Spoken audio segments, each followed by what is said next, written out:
Sa gulo ng araw-araw nating buhay, exams, thesis, love life na walang label, at tambak na modules, parang feeling mo nalulunod ka na sa stress. May paraan para mahanap ang inner peace kahit parang guguho na ang mundo. Ipakilala nga natin, Stoicism. Sounds social, no? Pero promise, hindi ito pang matanda lang o pang tito quotes. Wag ka. Ito yung philosophy na makakatulong sa'yo kung paano hindi maging walking ball of anxiety.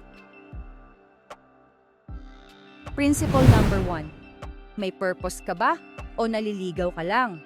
Isipin mo na lang. Naglayag ka sa dagat, pero wala kang GPS. Good luck! Ganyan ang buhay kung wala kang direksyon. Para kang sinasayaw ng alon ng buhay, walang laban. Sabi nga ni Epictetus, oo, parang name ng shampoo pero legit siya. Ang tunay na karakter ng tao, lumalabas sa gitna ng hirap.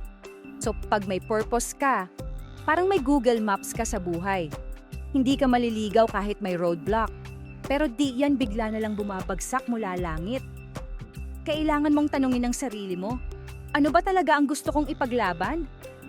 Sino ba talaga ako at sino ang gusto kong maging? Kapag nahanap mo yung sagot, i-hold mo yan parang jowa mo kung meron man. Kasi pag may purpose ka, kahit gaano kabigat ang hamon, magiging stepping stone na lang yan papunta sa goals mo. Promise. Principle number 2. Bantay sarado sa isip. Na-offend ka? Nasaktan ka? Gusto mo mag-rant sa group chat o gumawa ng pa-deep na IG story? Hold up. Sabi ni Stoicism, ang emotion mo, galing sa interpretation mo. Hindi dahil totoo yan. May choice ka.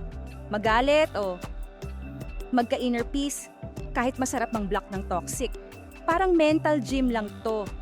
Every time na hindi ka nag-react sa chismis o comment ni tita sa weight mo, nagkaka-abs yung utak mo. Mind abs? Ganon. Principle number 3. Kapag kinain ka ng criticism, lunukin mo na lang ba? Di mo naman kontrolado ang sasabihin ng iba. Pero yung response mo, sa'yo yon, bestie. Kung alam mong aligned sa values mo ang ginagawa mo, kahit anong bash, hindi ka maapektuhan. Pero kung may sense naman yung feedback, kahit masakit, gamitin mo. Growth mindset tayo rito, hindi pride wars. Principle number 4. Huwag palaaway mag-transform ng offense. May nagsabing corny ka? Ang tamad mo? Walang mararating sa ganyan? Sakit, no? Pero sabi ng Stoicism, hindi yan yung nakakasakit, kundi paano mo tinanggap yan. Instead of sabay ka na lang magalit, try mong i-reframe.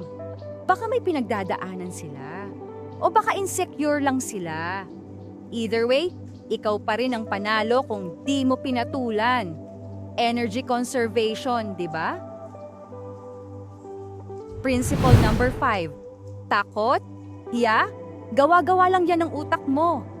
Yup. Most fears and shame ay gawa lang ng assumptions. Baka sa public speaking, ang iniisip mo, pagtatawanan ka. Pero in reality, di ka naman big deal sa utak ng iba. Busy sila sa sarili nilang worries. LOL, break it down, expose yourself little by little.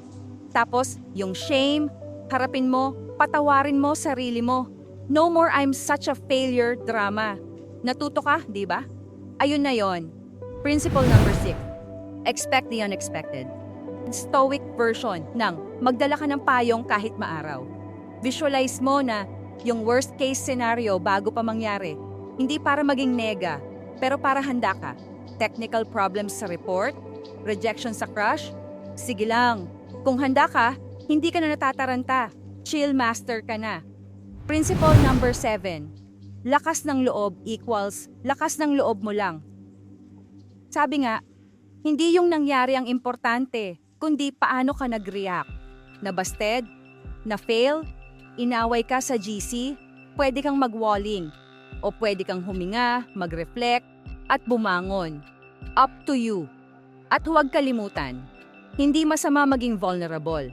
Kahit si Batman umiiyak minsan. Probably. Mas okay yan kaysa magkunwaring strong ka, tapos secretly breaking down. Principle number 8. Kalma lang, hindi to race. Alam mo yung urge na sumagot ng K sa toxic na chat or mag-unfriend agad. Stop muna. Baka kaya pa ng maayos. Control mo ang sarili mo, hindi siya. That's true power. Gusto mong sumigaw? Di mag-deep breathing ka muna. Gusto mong mag-revenge post? Better yet, magtulog ka na lang. Principle number 9. Tanggapin mo na. Minsan, talo ka. Acceptance equals power.